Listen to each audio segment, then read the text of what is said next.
Irene Khor, and with me here is Sylvia Muiznieks.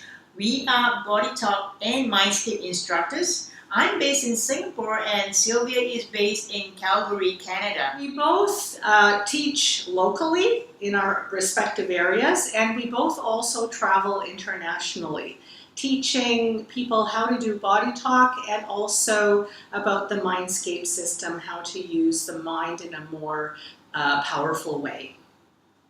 Okay. So how did you start?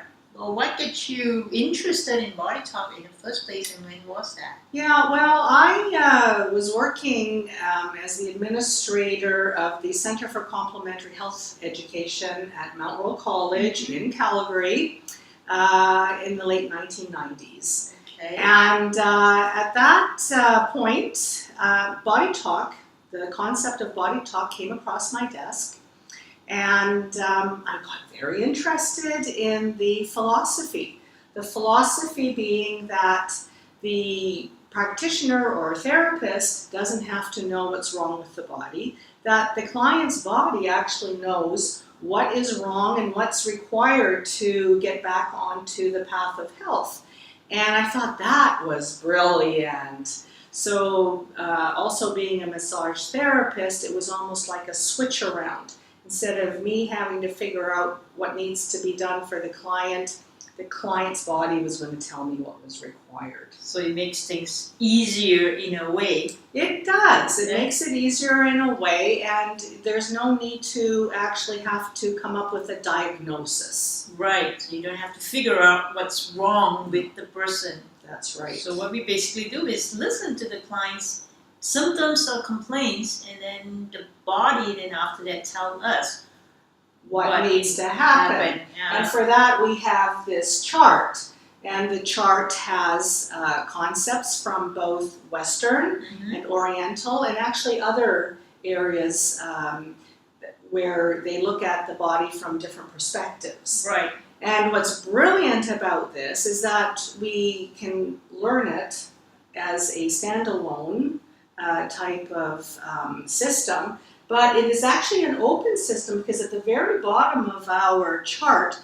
we have a bubble called Other Modalities. This one is like the magic, isn't it? It is, because it means that if the person requires the help from another practitioner and we're not trained or it's not on our chart, then we can refer out to other modalities, and that would include allopathic or any of the alternative or complementary modalities.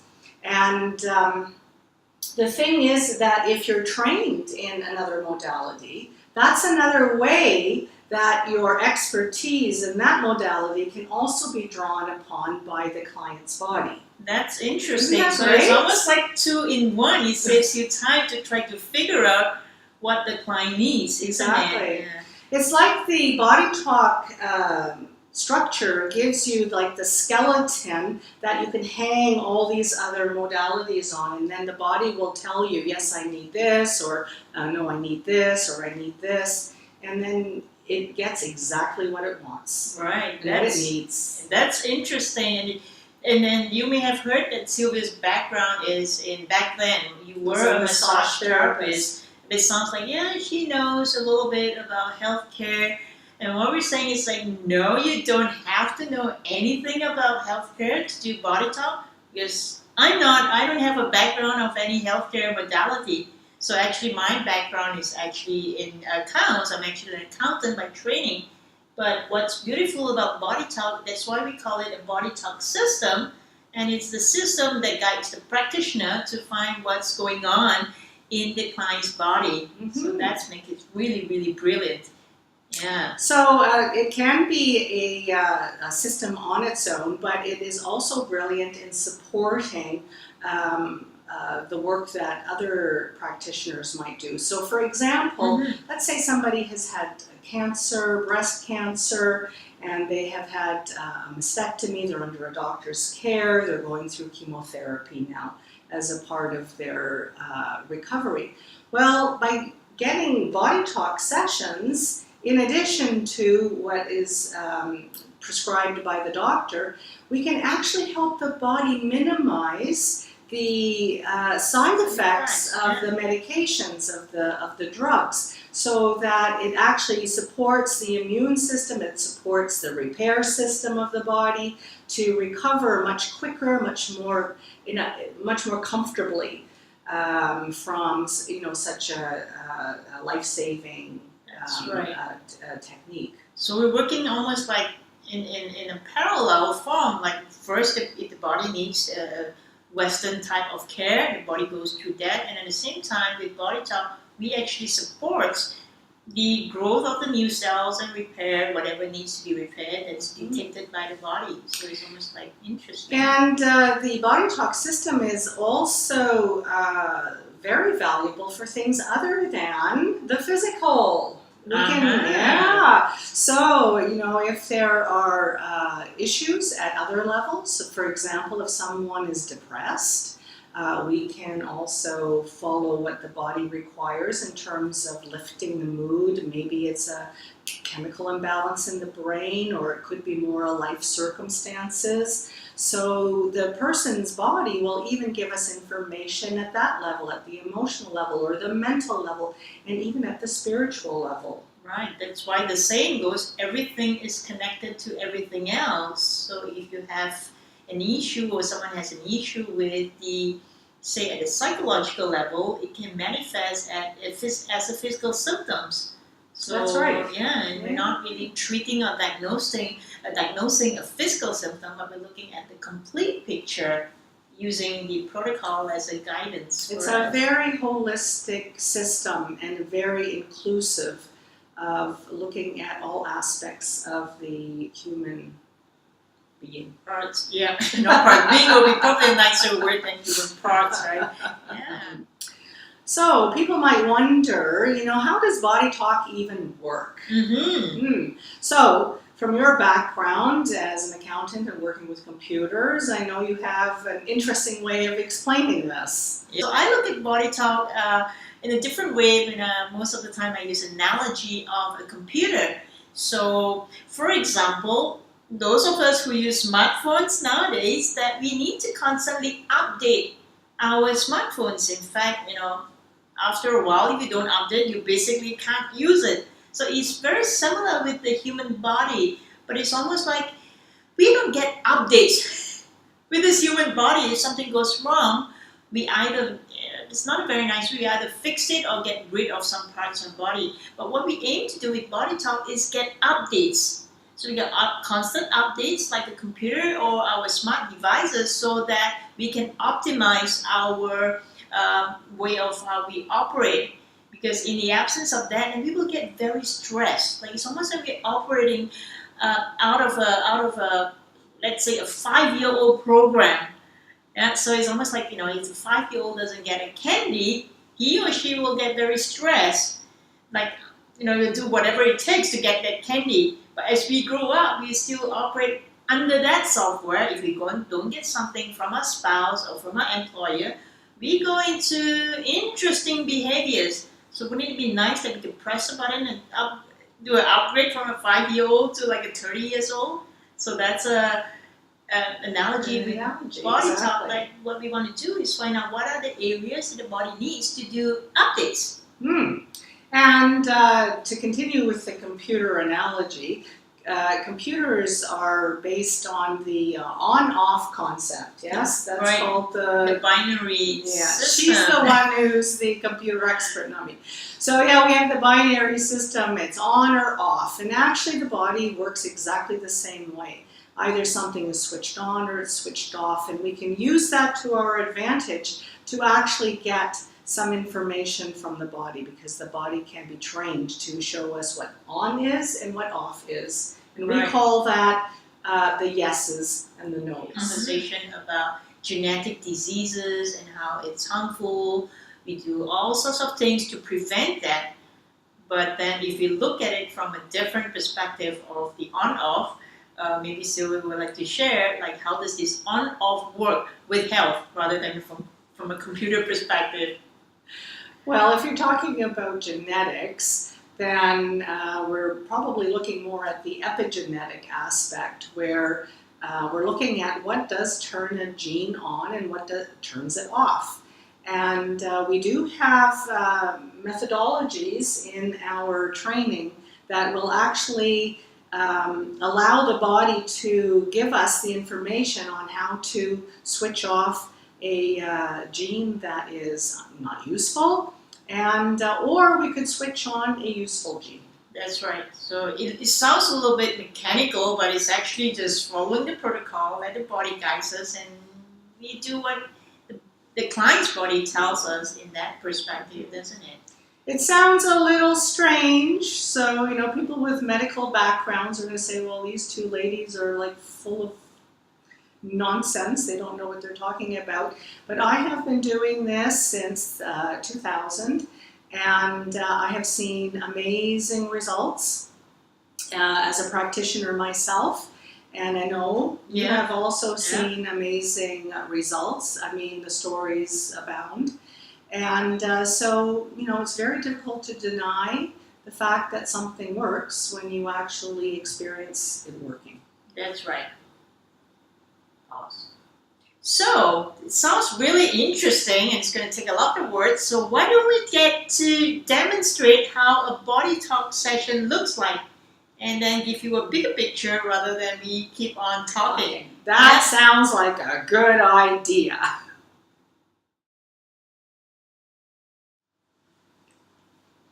Okay, so now we're going to sort of demonstrate how a body talk session would go, what it would look like.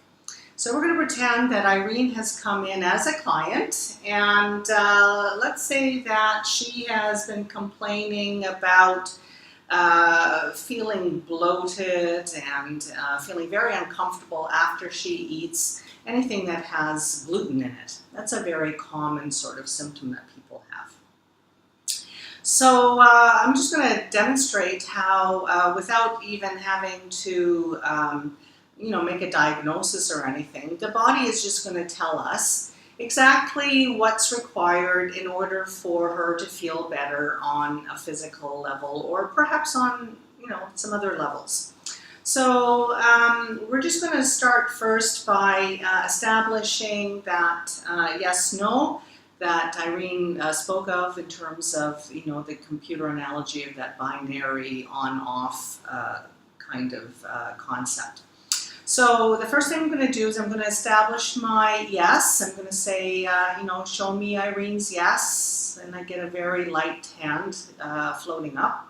And then I'll ask, show me Irene's no, and it's very heavy. So there's my yeses and my no's. This is the yes, and this is the no. So very clear distinction between the two. Now I'm going to just follow the advanced body talk protocol chart to find out what exactly Irene's body needs in order for her to feel a little bit better. So I'm going to start off at the top of the chart with permissions. Are permissions a priority? No. Are sections a priority? Yes. So we come down the chart in the sections. Is section 1 a priority? No. 2? No. 3? No. 4 a priority? Yes. Details on section 4. Further, more specific, yes. So now we can go down the bubbles of the section. Body chemistry, active memory, cellular repair, lymph, circulation, nerve supply. Further, more specific on that, yes. Is it blood circulation? No.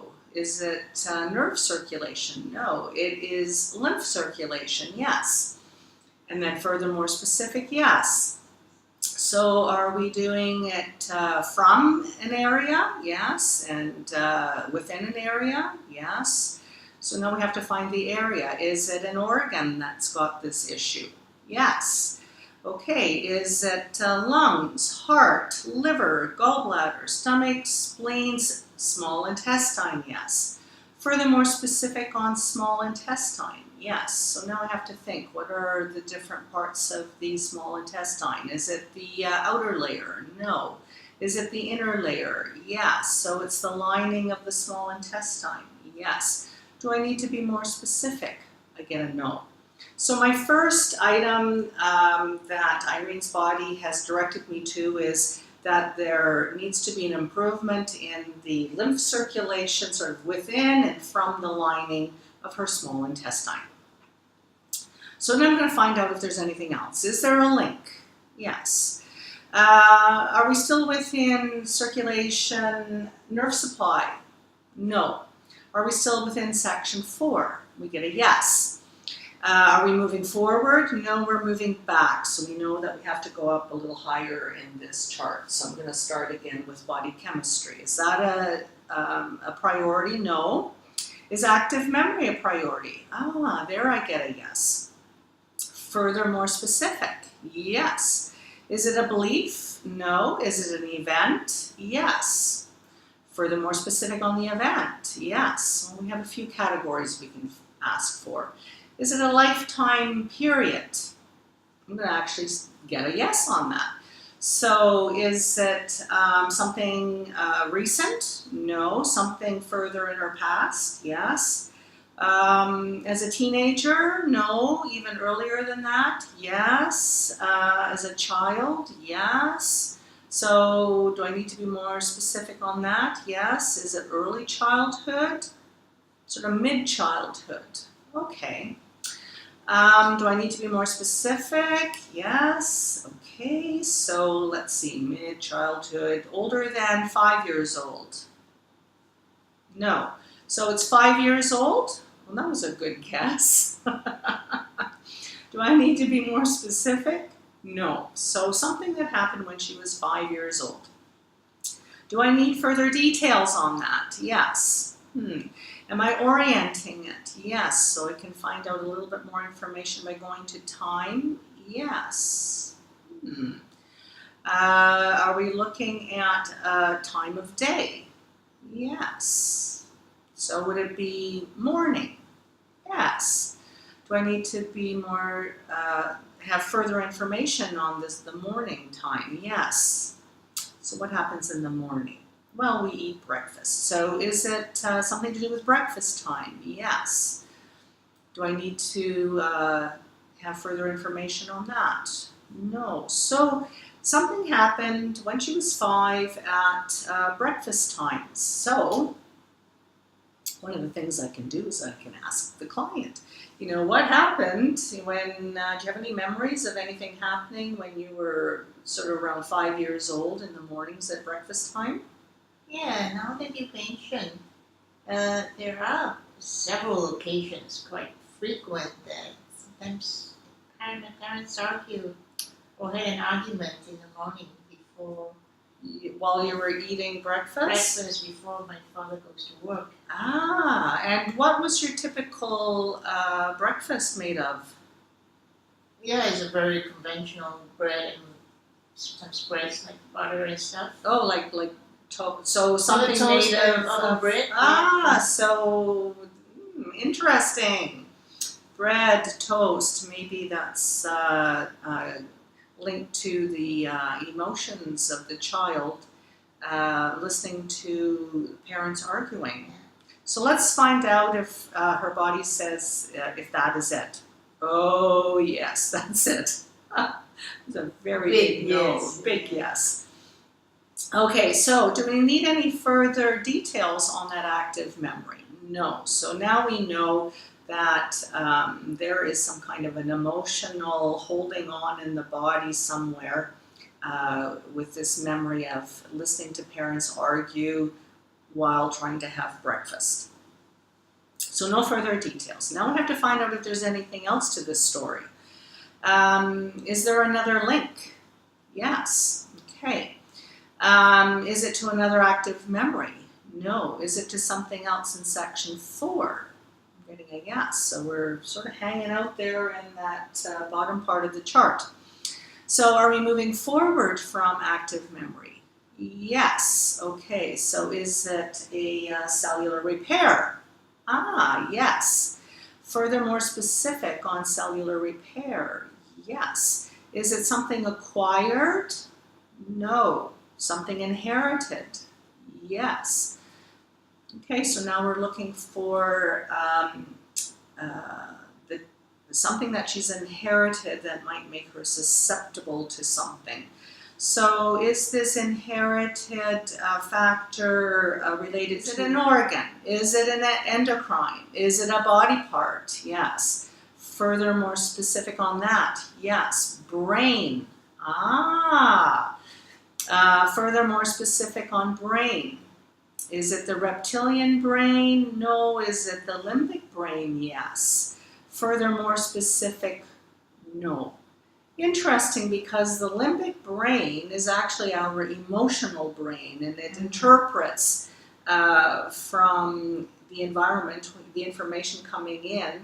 It interprets whether or not we're safe or not safe, if something is dangerous. So perhaps we are doing a repair to the inherited tendency to how you react to stress, say.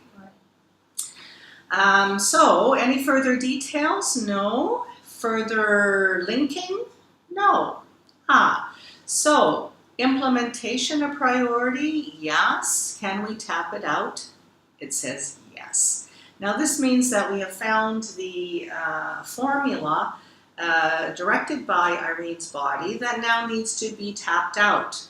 So we're going to tap her gently over her brain, both hemispheres, and over her heart, so that we are asking her brain to make the changes that are required, and we're tapping over the heart as the save button, as in Irene's computer analogy. We're getting the body to save these changes at all levels: physical, emotional, mental, anything that needs to shift as a result of this little formula we found.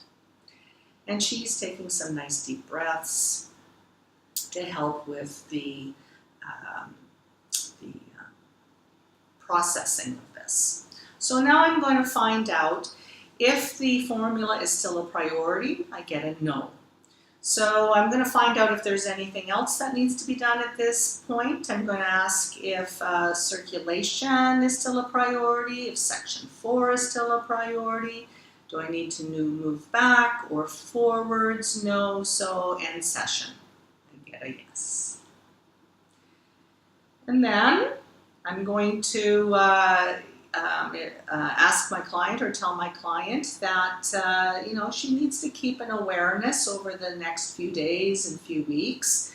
If you react any differently to things in your life, any sort of stresses, if you react differently to gluten, it might be very noticeable, or it might be very subtle.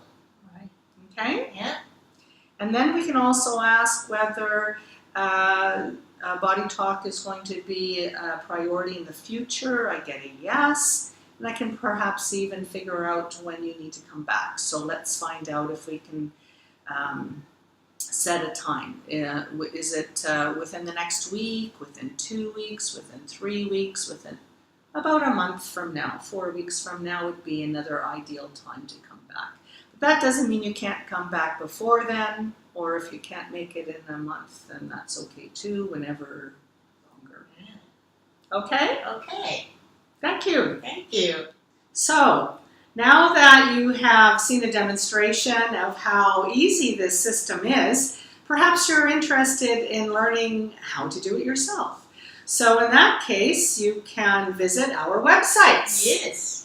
We have our schedules listed, and feel free to contact either one of us for more information. My website is www.innatehealing.net.